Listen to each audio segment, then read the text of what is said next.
नमस्कार, नियमित कार्यक्रम 6 प्रश्नमा स्वागत छ। म वीरेन्द्र जैरो। दर्शकवृन्द, अहिले सबैको नजर न्यायालयमाथि कैद भएको छ। राष्ट्रिय महत्त्वमा झण्डै 1.5 दर्जन बढी मुद्दाहरू सर्वोच्च अदालतमा विचाराधीन छन्। प्रतिनिधि सभा विघटन सम्बन्धी विषयमा प्रवेश नै गर्न नसक्दा यसले राजनीति र संवैधानिक अन्यल बढाएको महसुस गर्न थालिएको छ। सरकारको पुनर्गठनको वैधानिकता लगायतका मुद्दा पनि सर्वोच्चमा विचाराधीन छन्। तर यी सबै मुद्दाले समग्र मुलुकको अवस्थालाई सम्बोधन गर्ने हुँदा अहिले सबै विषय यही अल्मलिएका छन्। यही विषयमा आज हामी नियमित प्रस्तुति 6 प्रश्नमा कुराकानी गर्दैछौँ र आजको 6 प्रश्नमा हामीसँग हुनुहुन्छ वरिष्ठ अधिवक्ता सुरेन्द्र महतो। अधिवक्ताज्यू, स्वागत छ यहाँलाई कार्यक्रममा। धन्यवाद, नमस्ते। अब सिधै विषयमा प्रवेश गरौँ। जस्तो संवैधानिक इजलासमा प्रतिनिधि सभा विघटन सम्बन्धी मुद्दाको विषयले अझै पनि प्रवेश पाउन सकेको छैन। यो ढिलाइले विशेष गरी राजनैतिक र संवैधानिक अन्यल झनै बढायो नि, होइन? हो, निश्चित रूपमा हो। यो अहिले संसद विघटन सदर हुने, बदर हुने, के हुने भन्ने प्रश्नले गर्दाखेरि राजनीतिमा अहिले गन्जागोलको अवस्था रहेको छ र यो जति लम्बिन्छ राजनीतिक परिदृश्यहरू त्यतिकै अलिक अलमलमा पर्दै जाने हो। त्यस कारणले यसलाई सकेसम्म चाँडै यो विवादलाई सर्वोच्च अदालतले टुङ्ग्याइदिएको राम्रो। र अहिलेसम्म अदालतमा यो विषय अदालतले आफ्नो तर्फबाट त छिटो गर्ने प्रयास गरेकै हो। पेशीहरू छिटो चढिरहेछन्, बेन्च लागिरहेछन्। तर कानुन व्यवसायीहरूको तर्फबाट बेन्चको गठनमै प्रश्न चिन्ह उठेको हुनाले अहिलेसम्म बेन्चको गठन के हुने भन्ने कुरो नै अन्तिम निर्णयमा पुगिसकेको छैन। सम्भवतः आज इजलास लाग्ने कुरो छ। आज बेन्चको गठनको कुरा आज टुङ्गिएला। बेन्चको गठन टुङ्गिएपछि यो कारबाही अगाडि बढ्छ र अगाडि बढेपछि अदालत परिसरले यसलाई छिटो फास्ट ट्र्याकमा यो केसलाई अगाडि लगेर मुलुकलाई निकास दिएको राम्रो र उपयुक्त हुन्छ। अब विशेष गरी इजलास गठन र इजलासमा सहभागी न्यायाधीशको विषयलाई लिएर सरकार पक्षले नै कुरा उठायो। यसले स्वतन्त्र न्यायालयको सरकारले नै विशेष गरी हुर्मत लियो भन्ने चर्चा न्यायालय क्षेत्रमा पनि चल्यो। यसलाई कसरी लिने? यसलाई यसरी हेर्नुपर्छ। हजुर, अदालतको दृष्टिकोणमा सरकारी पक्षको वकिल र निजी वकिल दुईटै वकिल इक्वल फुटिङमा हुन्छ। अदालतले हेर्दाखेरि कुनै एउटा पक्षको वकिललाई अलि बेग्लै किसिमले र अर्को पक्षको वकिललाई बेग्लै किसिमले हेर्न हुँदैन। अदालत भनेको स्वतन्त्र हो। अदालतको लागि राज्य पक्ष र जनता पक्ष अथवा राज्यका दुईटै अङ्गहरू छ भने अङ्गहरू, यी सबै पक्षहरू बराबरमा हुन्छ। त्यस कारणले राज्यले नै हुर्मत लिनु काम गर्न भन्न मिलेन यसलाई। तर हो, सरकारका वकिलहरूले, महाधिवक्ता लगायतका वकिलहरूले यो कुरो उठाउनु भएको हो। त्यो उठाउनु आफैमा अस्वाभाविक भन्न मिल्दैन। किनभने रिट निवेदकको पक्षबाट पनि, निवेदकका पक्षका वकिलहरूले पनि गठनमै क्वेसन उठाए। गठनमै क्वेसन उठाएका खास गरी दुईजना न्यायाधीशहरू तेजबहादुर केसी र बम कुमार श्रेष्ठको उपस्थितिमा क्वेसन त्यहाँ उठ्यो। क्वेसन उठेपछि यसको निर्णय कसले गर्ने भन्दाखेरि न्यायाधीशहरूले आफैले निर्णय गर्ने कुरा हो। यो न्यायाधीशहरूले आफैले निर्णय गर्ने क्रममा तेजबहादुर केसी र बम कुमार श्रेष्ठले हामीले बेन्चबाट हट्नु मिल्दैन, हाम्रो पुरानो मुद्दासँग कुनै त्यसको यसमा कनेक्सन छैन, हामीले यो मुद्दा हेर्न मिल्छ भनेर रिक्युजलको मामलामा उहाँहरूले बस्न मिल्छ भनेर निर्णय दिनुभयो। एट द सेम टाइम त्यही बेन्चमा अर्का दुईजना न्यायाधीशहरू हुनुहुन्छ, दीपक कुमार कार्की र आनमोहन भट्टराई। उहाँहरूले पनि केही कुरा लेख्नुभयो। उहाँले के लेख्नुभयो भन्दाखेरि यो मुद्दामा बम कुमार श्रेष्ठ र तेजबहादुर केसीको इन्ट्रेस्ट अलिकति जोडिन्छ र उहाँहरू भएको इजलासमा म चाहिँ बस्दिनँ, हामी बस्दैनौँ भनेर भन्नुभयो। अनि बेन्च त्यहाँनिर विखण्डन भयो। दुईजना श्रीमान, दीपक श्रीमान र आनन्दमोहन श्रीमानहरूले त्यो बेन्चबाट आफूलाई चाहिँ हटाउनु भयो, हामी बस्दैनौँ भन्नुभयो। उहाँहरूको बारेमा बस्न हुँदैन पनि भन्नुभयो। दुइटै कुरा उहाँले भन्नुभयो। त्यसपछि यो घटना फेरि नेपालको इतिहासमा सम्भवतः पहिलो घटना हो। यस्तो घटना कहिले घटेकै थिएन। अनि निवेदक पक्षको सुनवाई गर्दाखेरि दुईजना श्रीमानहरू, खास गरी दीपक कार्की श्रीमान, आनमोहन श्रीमानहरू, तेजबहादुर केसी श्रीमान र बमकर श्रीमानले यो मुद्दामा रहनु हुँदैन भन्ने आशयको आदेश भयो। त्यो नेपालको इतिहासमा पहिलोचोटि हो। रिक्युजल भन्ने कुरो वास्तवमा उनीहरूले आफ्नो बारेमा तय गर्ने हो, अरूको बारेमा तय गर्ने विषय होइन। एनिवे यो कुरा उठ्यो। यो कुरा उठेपछि सम्मान्यजीले बेन्च गठन गर्नुभयो। बेन्च गर्दाखेरि दुईजनालाई हटाउनु भयो उहाँले, यानि कि दीपक कुमार के अरे तेजबहादुर केसी र बमकुमार श्रेष्ठलाई हटाउनु हो। त्यो हटाउनुको तात्पर्य के देखियो भन्दाखेरि दीपक श्रीमान र आनन्द मोहन श्रीमानको जुन आदेश आयो त्यो आदेश कार्यान्वयन भएको जस्तो देखियो है। त्यो दीपक श्रीमान र आनन्द मोहन श्रीमानको आदेश जुन के अरे हामी उहाँहरू बस्यो भने हामी हट्छौँ भन्ने कुरालाई उहाँको आदेशलाई कार्यान्वयन गराएको देखियो। दुईजनालाई हटाएर फेरि उहाँ दुईजनालाई फेरि राखियो, दीपक श्रीमान पनि राखियो र आनन्द मोहन श्रीमान पनि राखियो। भनेपछि यो 5 जनाको बेन्चमा सम्मान्यज्यूदेखि बाहेक 4 जना न्यायाधीश दुई खेमामा बाँडिए। त्यहाँनिर दुई खेमामा बाँडिसकेपछि त्यहाँ विवाद हुनु स्वाभाविकै हो। त्यसपछि चाहिँ फेरि अर्को गठन गर्दाखेरि उहाँले आनन्द मोहन र दीपक श्रीमानलाई राख्नुभयो, तेजबहादुर बमलाई हटाउनु भयो। त्यसपछि निवेदकको पक्षको आदेश अनुसार कार्यान्वयन भएपछि सरकार पक्षले पनि त्यो कुरा उठायो। सरकार पक्षले त्यो उठायो, रिक्युजलको प्रोसेसको कुरा त्यहाँ उठायो। रिक्युजल भनेको बेन्च छोड्ने भनेको न्यायाधीशले स्वेच्छालाई छोड्ने हो, अरूलाई छोड्न लगाउने होइन। त्यहाँ अरूलाई छोड्न लगाइयो भन्ने कुरा भयो। र त्यसपछि उहाँहरूलाई हटाएपछि उहाँहरू दुईजना आउनु भएको छ।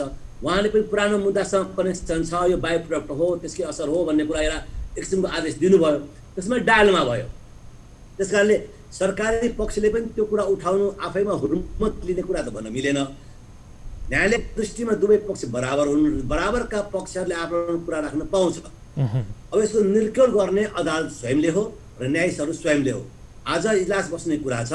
आजको इजलासमा मुख्य रूपमा दीपक कुमार श्रीमान र आनन्द मोहन श्रीमानको निर्णय आज महत्त्वपूर्ण हुन्छ। उहाँहरूले कसैलाई अगाडि बढाउनुहुन्छ, उहाँहरूले कन्टिन्यू गर्छु भन्नुभयो भने आजदेखि मूल विषयमा प्रवेश गर्छ।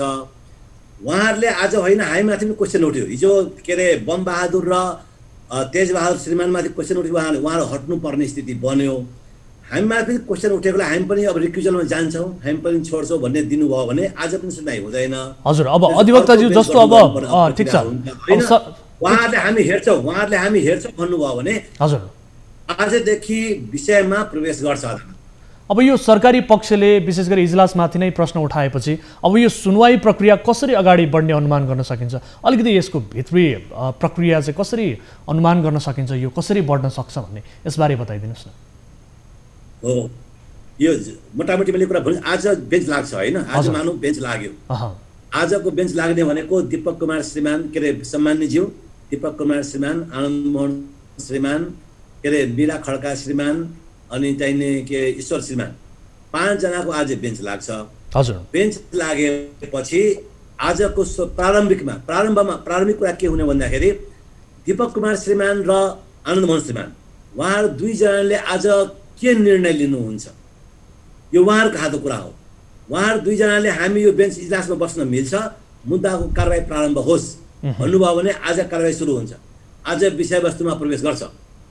होइन दीपक कुमार श्रीमान आनन्द श्रीमानले हिजो उहाँ अर्को 2 जनाको क्वेसन उठेपछि उहाँले हट्नुभयो, आज हाम्रो पनि क्वेसन उठेकोले हामी पनि हट्छौँ भनेर निर्णय दिनुभयो भने आज इजलास लाग्दैन। त्यसपछि भोलि अर्को इजलास लाग्छ फेरि। त्यसकारण आजको चाहिने दीपक कुमार श्रीमान र आनन्द मोहन श्रीमानको निर्णय कसरी आउँछ इजलासमा त्यो हेर्नुपर्ने बाँकी छ। यसले तय गर्छ आजै विषयमा प्रवेश गर्ने कि नगर्ने भन्ने कुरो। मोटामोटी आज प्रवेश उहाँहरूले भन्नुभयो भने प्रवेश बस्नु मान्नुभयो भने प्रवेश हुन्छ, आज कारबाही सुरु भइहाल्छ। हजुर, बस्न मान्नुभयो भने आजलाई स्थगन हुन्छ, फेरि अर्को इजलास गठन हुन्छ। आजको हुने कुरा त्यति नै हो।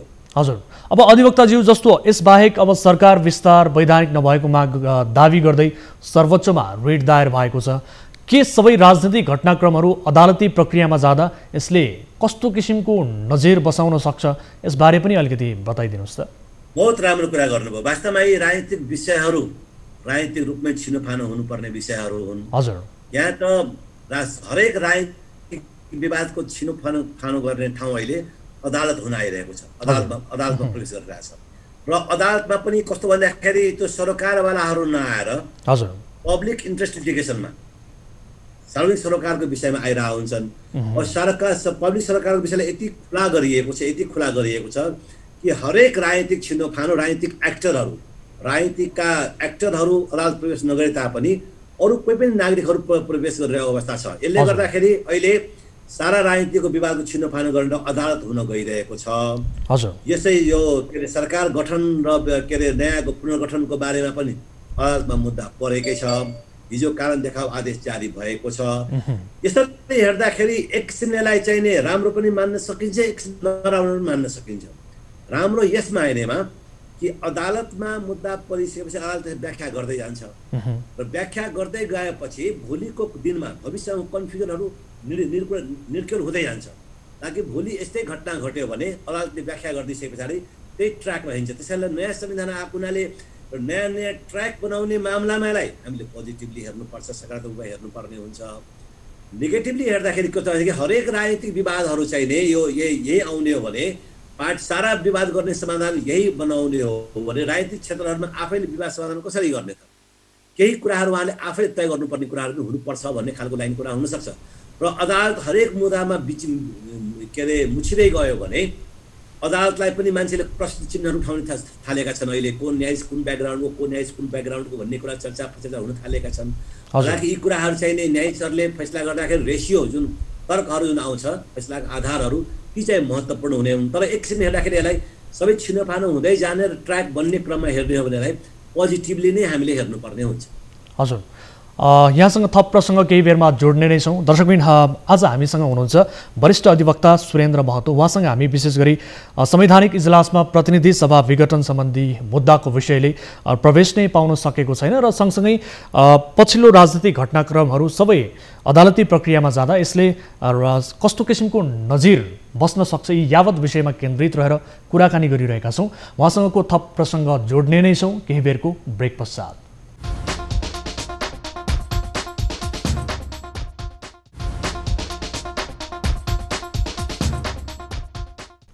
दर्शकवृन्द, ब्रेक पश्चात पुनः स्वागत छ। नियमित प्रस्तुति 6 प्रश्नमा र आजको 6 प्रश्नमा हामीसँग हुनुहुन्छ वरिष्ठ अधिवक्ता सुरेन्द्र महतो।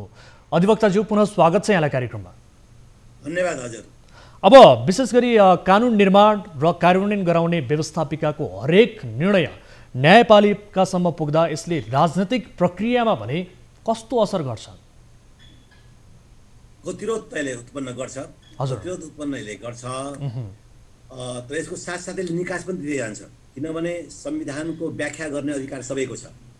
हरेक व्यक्तिले यसको व्याख्या गर्न सक्दछ। तर हरेक व्यक्तिले व्याख्या गर्दाखेरि व्याख्यामा विवाद आयो।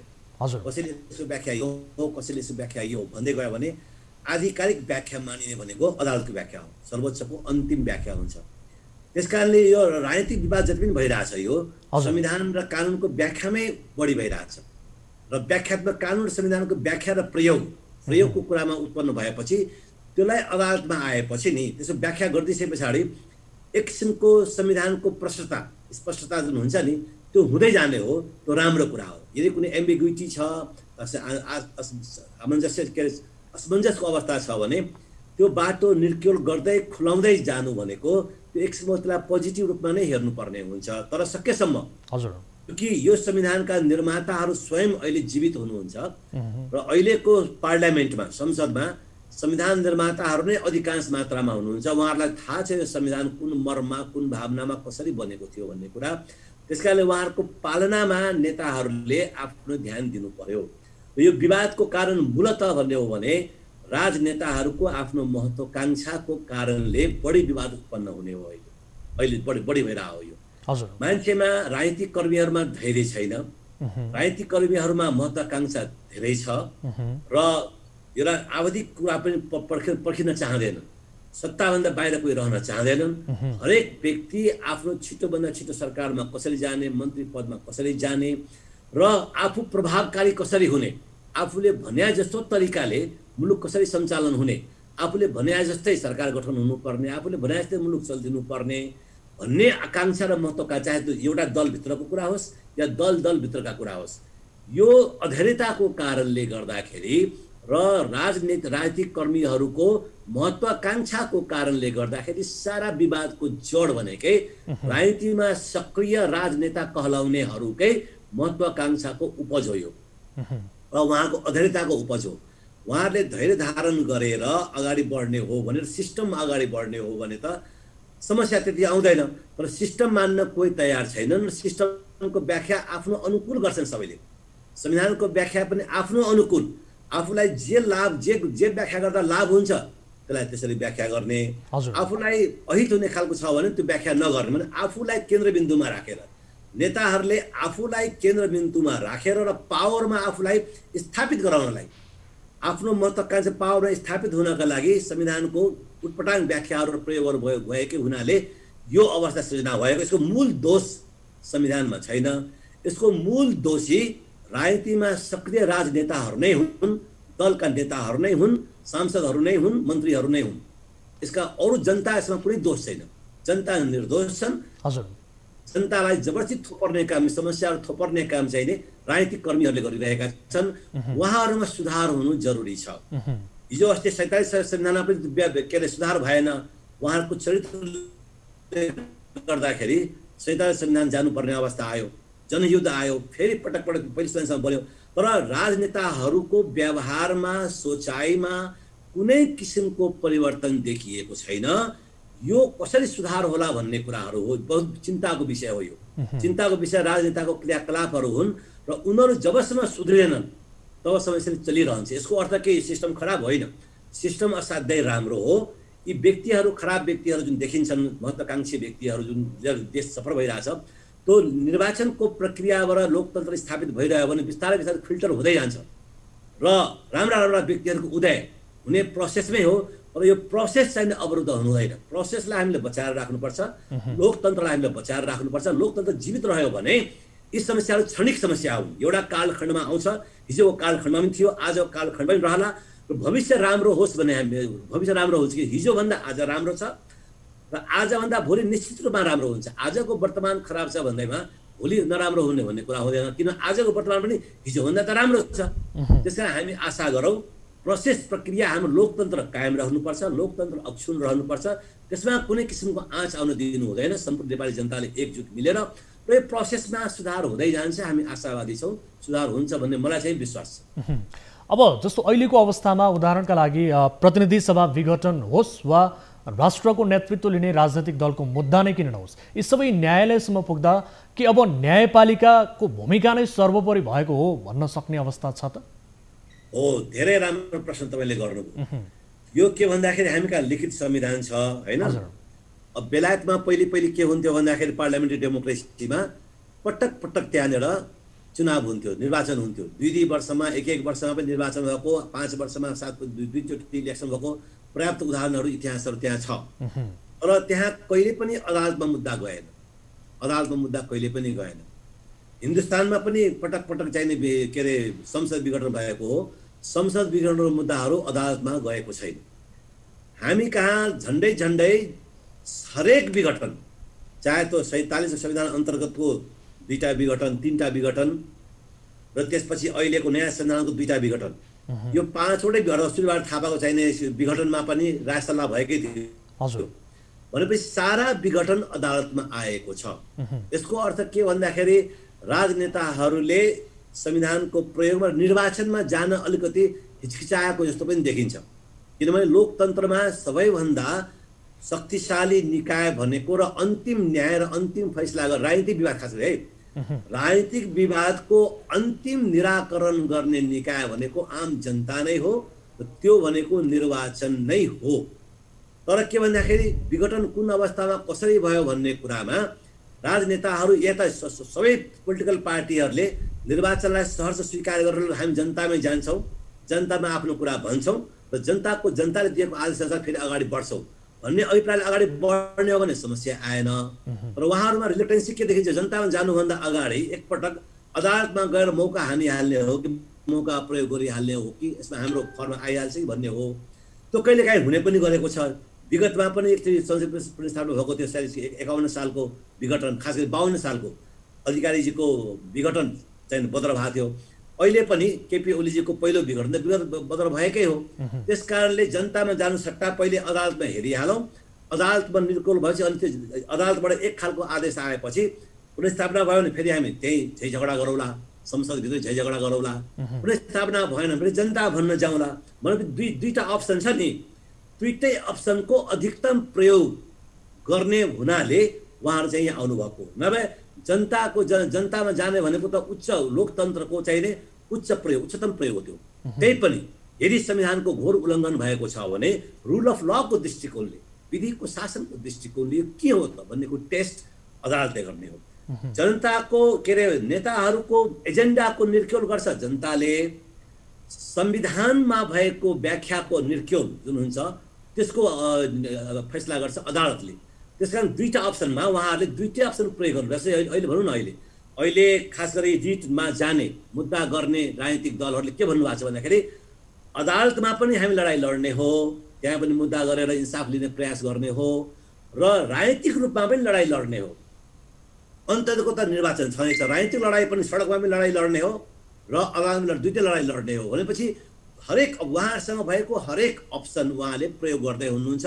त्यसलाई स्वाभाविक पनि मान्नुपर्छ, होइन अस्वाभाविक मान्नु हुँदैन। यदि अप्सन एभाइलेबल छ भने सबै अप्सन किन नप्रयोग गर्ने भन्ने कुरा हो।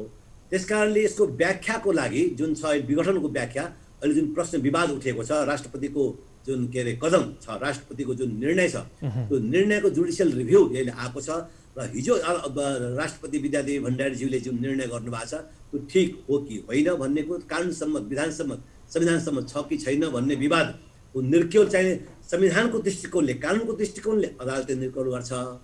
र जनताहरूको क्रियाकलापले यदि यो अवस्था सृजना भएको हो भने, नेताहरूको क्रियाकलाप यो अवस्था सृजना भएको हो भने त्यसको निर्क्योल जनताले गर्छ, त्यो निर्वाचनमा गर्छ।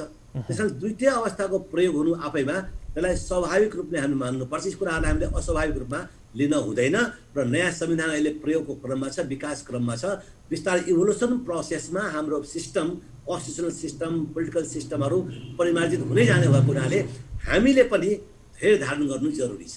अब यसैसँग जोडिएको अर्को महत्त्वपूर्ण पाटो नि विशेष गरी अहिलेको जुन यो परिस्थितिलाई हेर्ने हो भने दोषी कसलाई मान्ने, यो परिस्थिति दोषी हो अथवा यो प्रक्रिया दोषी हो, के भन्नुहुन्छ?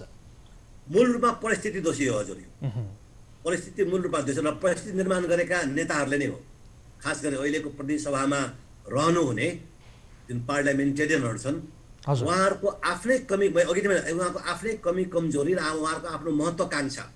जस्तै भनौँ न, उदाहरणको लागि तपाईँको यो सारा विवादको जड कहाँबाट सुरु भयो भन्दाखेरि प्रधानमन्त्री केपी शर्मा ओली र तात्कालीन माओवादी केन्द्रका नेता अध्यक्ष पुष्पकमल दाहाल बीचको आलो पालो, प्रधानमन्त्रीको कुर्सीलाई आलो पालो गर्ने मूल विवादको जड खोज्दै जानुभयो भने मूल जड त्यहीँबाट सुरु भएको छ। त्यहाँ र सत्ताधारी पार्टी नेपाल कम्युनिस्ट पार्टी भित्रको विवाद हो यो बाहिर जनताको विवादै होइन यो। त्यहाँभित्र विवाद भयो पुष्पकमल दाहाल र केपी ओलीको बिचमा पावर सेयरिङ आधा पालो गर्ने कि नगर्ने। त्यसपछि महानेपाल समूहहरू पार्टीमा अलिकति अल्पमतमा रहेको, उहाँहरूले भने जस्तो चाहिने पावर सेयरिङमा नपाएको, उहाँहरूको भागभण्डा नपुगेको र ओलीजीले भागभण्डा दिन तयार नभएको भनेपछि यो समष्टिगत रूपमा मूल समस्याको जड भनेको त नेपाल कम्युनिस्ट पार्टी भित्रको पावर सेयरिङ र भागभण्डाको झगडा हो। त्योभन्दा बढी केही पनि होइन यो। र नेपाल कम्युनिस्ट पार्टीको त्यो झगडाले उनीहरूले आफैमा एक अर्कालाई दोषारोपण सुरु गरे र आफ्नो घरमा आफै आगो लगाए। उहाँहरूले आफ्नो घरमा जुन 2/3 लगभगमा रहेको जुन सरकार थियो उहाँहरूले आफ्नो घरमा आफै आगो लगाए। अब आगो लगाइसकेपछि हात सेक्ने काम चाहिने कङ्ग्रेसले गरिरहेछ, नेपाली कङ्ग्रेसले उसले हात न्यानो भएर हात सेक्ने काम गरिरहेछ। यसमा हामीलाई के लाभ भइहाल्छ, लाभ लिइहालो भन्ने भइरहेछ। अनि त्यसको सन्चो अर्को प्रभाव पर्यो के भन्दाखेरि तपाईँ जसपा जनता समाज पार्टीमा न उसको चाहिँ यो सरकार योसँग न कुनै विवाद थियो, न केही झगडा थियो, आगो लाग्यो नेपाल कम्युनिस्ट पार्टीमा, घर जल्यो जसपाको। हेर्नुहोस् जनता समाज पार्टी जलिरहेछ अहिले, प्रेस नम्बर 2 मा पुरा देशभरि नै। भनेपछि नेपाल कम्युनिस्ट भित्रको पार्टीभित्र लागेको जुन आगो छ त्यो आगोको प्रभाव त व्यापक रूपमा खालि पोलिटिकल पार्टीहरू मात्रै परिरहेछ, जनतामा कुनै खासै यसको प्रभाव गएको छैन। र राजनीतिक दलका नेताहरूको आफ्नो महत्त्वाकांक्षा, आफ्नो व्यवस्थापनमा समस्याहरू आएका हुन्। त्यस कारणले यसको दोष मूल रूपमा यो र त्यो त म भन्दिनँ, तर मूल रूपमा पोलिटिकल एक्टरहरू नै हुन्। खास गरी अहिलेका संसदमा रहेका पार्लियामेन्टेरियनहरू पावर सेयरिङको लडाइँमा मुलुकलाई यो अवस्थामा पुर्याइदिएको हो। अदरवाइज कसको कदम के भन्ने कुरो त अदालतले बोल्ला र जनताले पनि बोल्ला निर्वाचनको मार्फतमा, र अदालतले व्याख्याबाट बोल्ला को ठिक को बेठिक भन्ने कुरा। हस्, यो समय र संवादका लागि अधिवक्ताज्यू यहाँलाई धेरै धेरै धन्यवाद। धन्यवाद हजुर, मलाई आफ्नो कुरा राख्ने मौका दिनुभयो।